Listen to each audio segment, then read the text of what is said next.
जय श्री राधे कृष्ण। आप सभी का आपके अपने YouTube channel BK Mishra present में बहुत बहुत स्वागत है। आइए आज आप सब सुनेंगे सावन शिवरात्रि व्रत की कथा। शिवरात्रि का व्रत जो कि प्रत्येक माह की कृष्ण पक्ष की चतुर्दशी तिथि के दिन शिवरात्रि का व्रत किया जाता है। विशेषकर श्रावण महीने का और फाल्गुन महीने के शिवरात्रि का बड़ा ही विशेष महत्व माना गया है। श्रावण के महीने में जो भी भक्त सच्ची श्रद्धा के साथ भगवान शिव जी का पूजन करते हैं, व्रत को धारण करते हैं, इससे भगवान भोलेनाथ अपने भक्तों के ऊपर अति प्रसन्न होते हैं, अपने भक्तों के सभी प्रकार के दुख और कष्टों को दूर कर देते हैं तथा सुख और समृद्धि का आशीर्वाद प्रदान करते हैं। श्रावण शिवरात्रि के दिन इस दिन विशेष प्रकार से भगवान शिव का पूजन जो कि दिन और रात्रि इस दिन पूजन किया जाता है। विशेष प्रकार से रात्रि में 4 पहर भगवान के पूजन करने का विधान है। सावन शिवरात्रि के दिन इस दिन विशेष प्रकार से दिन रात्रि उपवास रहते हुए व्रत को धारण करके रहना चाहिए। जो उपवास नहीं रह पाते हैं, जिनका स्वास्थ्य सही ना हो, तो एक समय फलाहार ग्रहण करके भगवान का पूरे विधि विधान के साथ पूजन करना चाहिए, कथा श्रवण करनी चाहिए, भगवान शिव जी के स्तोत्र आदि का पाठ या श्रवण करना चाहिए। इससे भगवान भोलेनाथ अति प्रसन्न होते हैं। तो आइए सुनते हैं सावन शिवरात्रि व्रत की कथा। तो बोलिए प्रेम से भगवान भोलेनाथ की जय, माता पार्वती की जय, सर्वदेवी देवता की जय। बहुत समय पहले की बात है कि एक बार माता पार्वती ने भगवान शिव से कहा कि हे प्रभु, आपकी कृपा पाने के लिए कौन सा जो कि सबसे सरल व्रत और पूजा है। तब भगवान भोलेनाथ ने माता पार्वती को शिवरात्रि व्रत की महिमा का वर्णन किया, व्रत और पूजा की विधि बतलाई। उसके साथ ही उन्होंने महाशिवरात्रि व्रत की एक कथा सुनाई और कहा कि शिव पुराण के कथा के अनुसार एक गांव में एक शिकारी था जो कि पशुओं को शिकार करके अपना घर परिवार उससे चलाता था। वह गांव में ही एक साहूकार का कर्जदार था और वह काफी प्रयासों के बाद भी कर्ज से मुक्त नहीं हो पा रहा था। एक दिन क्रोधित होकर साहूकार ने उससे शिव मठ में बंदी बना दिया। उस दिन जो कि शिवरात्रि थी, शिकारी उस दिन शिवरात्रि की कथा को सुना। शाम के समय में उसे साहूकार के सामने पेश किया गया तो शिकारी ने वचन दिया कि वह अगले दिन सभी कर्ज को चुकाकर मुक्त हो जाएगा। तब उसे साहूकार ने छोड़ दिया। शिकारी वहां से जंगल में गया और शिकार की तलाश करने लगा। वह एक तालाब के किनारे पहुंचा। वहां पर वह एक बेल के पेड़ पर अपना ठिकाना बनाने लगा। उस पेड़ के नीचे जो कि एक शिवलिंग था जो कि बेल पत्रों से ढका हुआ था। उसे इस बात की थोड़ी भी जानकारी न थी। बेल वृक्ष की टहनियां को तोड़कर वह नीचे फेंकता गया और बिलपत्र उस शिवलिंग पर गिरते चले गए। वह भूख प्यास से व्याकुल था। अनजाने में ही उससे शिव पूजा हो गई।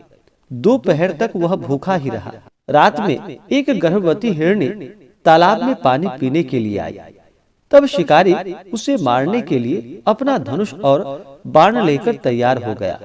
उस हिरणी ने कहा कि वह अपने बच्चों को जन्म देने वाली है। तुम एक साथ 2 हत्या ना करो। बच्चे को जन्म देकर मैं तुम्हारे पास आ जाऊंगी, तब तुम शिकार कर लेना। यह सुनकर शिकारी उसे जाने दिया। कुछ देर बाद एक और हिरणी आई तो शिकारी उसका शिकार करने के लिए तैयार हो गया। तब उस हिरणी ने कहा कि वह अभी ऋतु से मुक्त हुई है। वह अपने पति की तलाश कर रही है क्योंकि वह काम के वशीभूत है। वह जल्द ही पति से मिलने के बाद शिकार के लिए उपस्थित हो जाएगी। शिकारी ने उसे भी जाने दिया। देर रात एक हिरणी अपने बच्चों के साथ उस तालाब के पास आई और फिर एक साथ कई शिकार को देखकर वह खुश हो गया। वह शिकार करने के लिए तैयार हो गया। तब उस हिरणी ने कहा कि वे अपने बच्चों के साथ इसके पिता की तलाश कर रही है। जैसे ही वो मिल जाएंगे तो वह शिकार के लिए आ जाएगी। इस बार शिकारी उन्हें छोड़ना नहीं चाहता था, लेकिन उस हिरणी ने शिकारी को उसके बच्चे का हवाला दिया तो उसने उसे भी जाने दिया। अब शिकारी बेल वृक्ष पर बैठकर बिलपत्र तोड़ तोड़ कर नीचे फेंकते जा रहा था। अब सुबह होने वाली थी। तब वहां एक हिरण आया और फिर शिकारी उसे मारने के लिए तैयार हो गया। लेकिन उस हिरण ने कहा कि इससे पहले अगर 3 हिरनी और उसके बच्चे को तुमने मारा है तो मुझे भी मार डालो, क्योंकि उनका वियोग मैं सह नहीं पाऊंगा। यदि उसको जीवन दान दिया हो तो मुझे भी छोड़ दो। परिवार से मिलकर तुम्हारे समक्ष मैं उपस्थित हो जाऊंगा।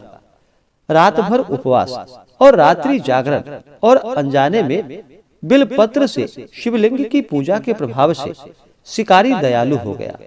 उसने हिरण को भी जाने दिया।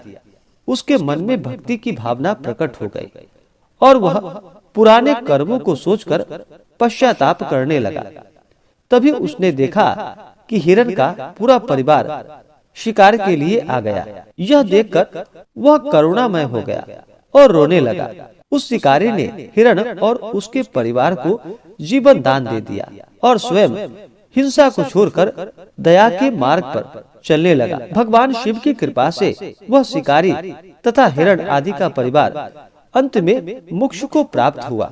तो बोलिए प्रेम से भगवान भोलेनाथ की जय, माता पार्वती की जय। वर्ष में 2 व्रत शिवरात्रि का जो कि बड़ा ही प्रसिद्ध है, एक तो सावन शिवरात्रि और महाशिवरात्रि।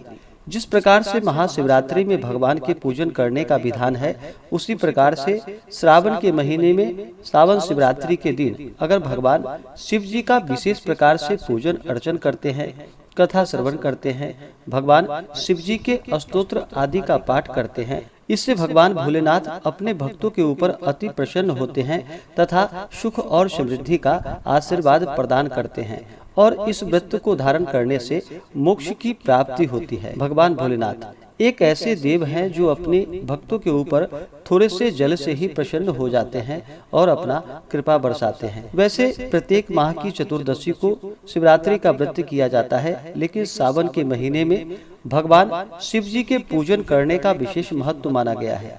पूरे सावन के महीने में भगवान शिव का पूजन किया जाता है।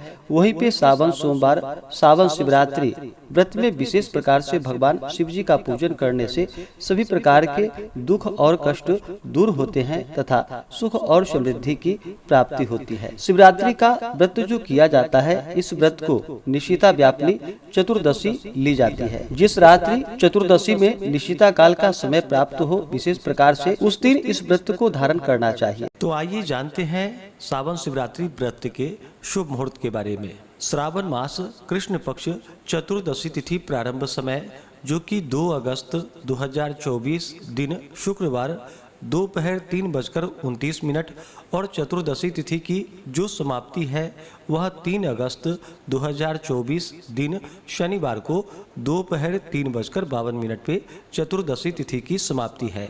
इस व्रत को जो कि निशिता व्यापिनी रात्रि व्यापिनी ली जाती है।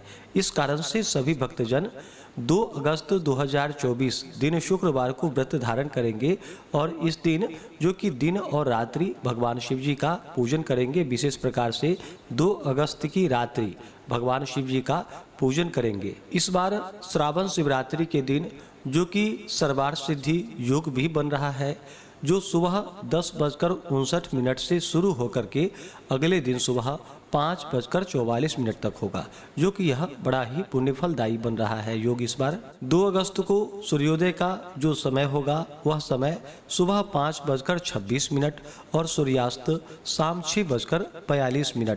ब्रह्म मुहूर्त का जो समय होगा वह समय सुबह 4:17 से सुबह 4:59 तक होगा। राहु काल का समय सुबह 8:45 से सुबह 10:24 तक होगा। राहु काल समय के दौरान कोई भी शुभ कार्य या नया कार्य नहीं करना चाहिए, यह लाभकारी नहीं होता है, इस बात का ध्यान रखें।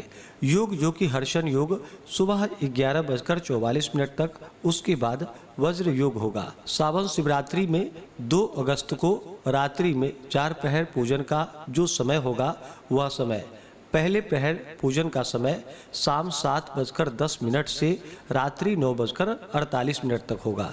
दूसरे प्रहर पूजन का समय रात्रि 9:48 से रात्रि 12:27 तक होगा।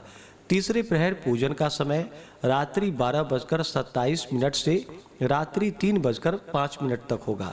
चौथे प्रहर पूजन का समय रात्रि 3:05 से अगले दिन सुबह 5:43 तक होगा। 2 अगस्त की रात्रि निशिता काल मुहूर्त का समय रात्रि 12:06 से रात्रि 12:49 तक होगा।